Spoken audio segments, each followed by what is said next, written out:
All right, folks, you know what that means when you hear that sound, the loud applause. It means it's time for my podcast, Patrick's Place, coming to you live from Studio 62. And you can subscribe to my podcast by simply going to my YouTube channel and type in Patrick Anderson Jamaica or Patrick Anderson Radio. The podcast will pop up. You can subscribe, please.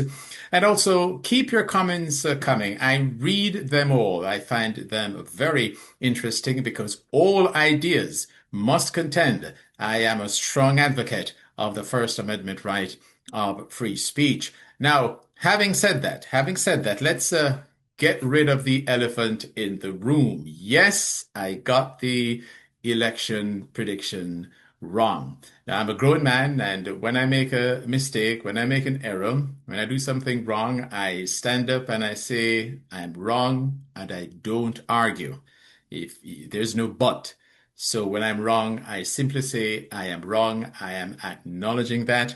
And having said and done that, folks, sincerely, I move on now to the part that really excites me as I rise like the phoenix from the ashes and look at the reasons why possibly what happened. Because what has been consistent over the last 10 years, only recently, is that polling is consistently inconsistent. It's a little bit difficult to get down to the nitty-gritty to be as accurate as the pollsters and polling were, I would say 15, 20 years ago. So it is a very, not difficult, but challenging task. And I'll give you some recent examples so that you see it's not a Jamaican phenomenon. It is a global phenomenon. Let's take a look at the 2016 presidential elections here in the United States. Uh, just a couple of days before the elections, Hillary Clinton led Donald Trump by 3 to 4 points, if you remember, on the eve of the elections. And it it was pretty close when you look at it. The ABC News Washington Post tracking poll conducted between November 3 and 6 had Clinton up by 4 points, 47 to 43. I say close because the margin of error was plus or minus 3 points. Always remember that almost all polls have a margin of error of plus or minus three. Whenever it gets bigger than that, plus or minus four or plus or minus five, that poll you should stay away from. It is likely to be an outlier. So these polls were right in the ballpark. These are reputable polls, and the ABC News Washington Post tracking poll conducted November 3 through 6 had Clinton up by 4 points, 47 to 43. And then the Bloomberg Politics poll had Clinton up by 3 points, 46 to 43. The CBS News poll had Clinton up by 4 points. Follow me, 45 to 41. That's on November 7. And on the eve of the elections, the day before, the Real Clear Politics average of all the reputable polls, not just those three, all the reputable polls, the Real Clear Politics had an average.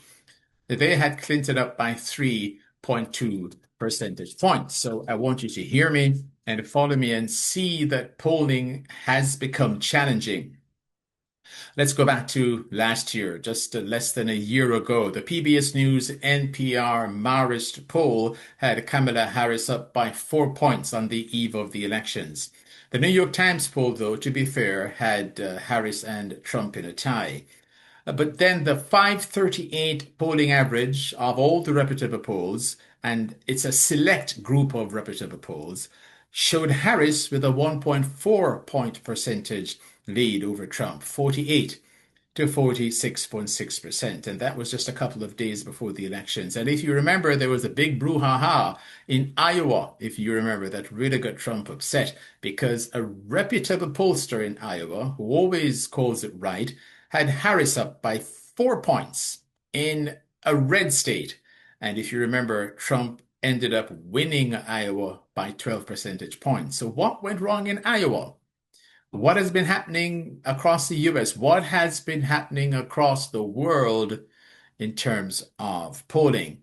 We're trying to find out because I will be back when the next elections are on. Hopefully, I'll refine my predictive algorithms and, if not predicting it to some degree of accuracy, to be more in the ballpark. But I have something to surprise you with, folks, because I stayed with three polls and I followed three polls throughout the last 2 months and used the average of those three polls. And I would shock you to believe, it would shock you to believe that the average of those three polls had a result of 34 to 29, which was the final result. Well, not the final result, it's preliminary. The magisterial recounts are taking place. So at the moment, preliminarily, the Jamaica Labour Party has 34 seats, winning the elections ahead of the People's National Party 29. So the average of the three polls I tracked had a 34-29 seat count, but it was trending towards the PNP over the last 2 to 3 weeks, which is why, because it was trending towards the PNP, I said it would have been at worst 37 to 26, if you remember, and 39-24 at best because of that trend. But what happened is the trend went to the Jamaica Labour Party. And why was this? Why was this? Not solely because of this, but a big part of it was that the turnout was very low. Remember that a low turnout, folks, in any elections anywhere in the world would favor the incumbent party, in this case, the Jamaica Labour Party. The People's National Party needed a high turnout in the vicinity of 45, 46% of the registered voters in the context of the Jamaican election. So the turnout was 39%, folks. Just imagine that that is in the same ballpark of the 2020 elections, the COVID elections, where the turnout was 37%. So there is something amiss in terms of voter apathy. 819,000 voters turned out of the 2,077,000, just about 100,000 more than those who voted in 2020. The youth vote didn't show up, and that's a big chunk for the Jamaica Labour Party.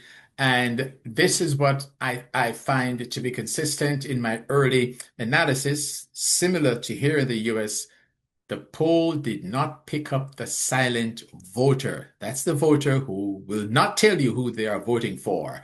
And it's the same thing here in the US. Those who are voting for Trump would not tell you. Those who are voting for the Jamaica Labour Party are not telling you. So the poll, we have to do better than that in picking up the silent voters. Now, some things that I raised in some of my earlier podcasts, if you remember, I did say, if you remember, that the people would not care, did I not say it, about the Integrity Commission's investigation of the Prime Minister. And I said it was the same thing that happened in 2016 when they didn't care about the house that was being built by the Prime Minister, but he wasn't the Prime Minister at the time. The People's National Party spent an inordinate amount of time back then, as they did now, talking about two issues that the voters simply didn't care about, similar to here in the US. The folks here in the US, they really have no appetite for any personal issues regarding President Trump. And there were 6 seats that I mentioned during my live results show on election day, 6 seats that always vote with the party that wins the election. Southwest St. Elizabeth, Southeast St. Elizabeth, Western St. Mary, East and West Rural St. Andrew, and St. Andrew Eastern. And guess what?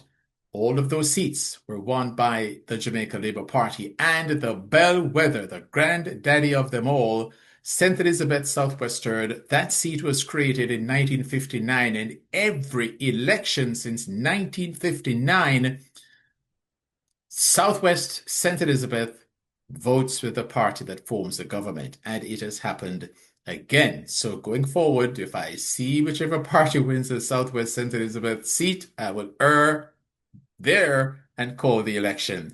So also the Jamaica Labour Party decidedly did well in St. James. They decidedly did well in St. Andrew. And of course, they stole a couple of seats in Manchester. But this is what I want to say to you folks as I end this podcast And I want you to take this very seriously. For all Jamaicans and for those who are not Jamaicans, pay attention. Jamaica's democracy is in extremely good health. 23 elections, 19 since independence in 1962, and Jamaica has experienced free and fair elections every time we have a change of government or the re-election of a government or the continuing of a government. It's by the elections.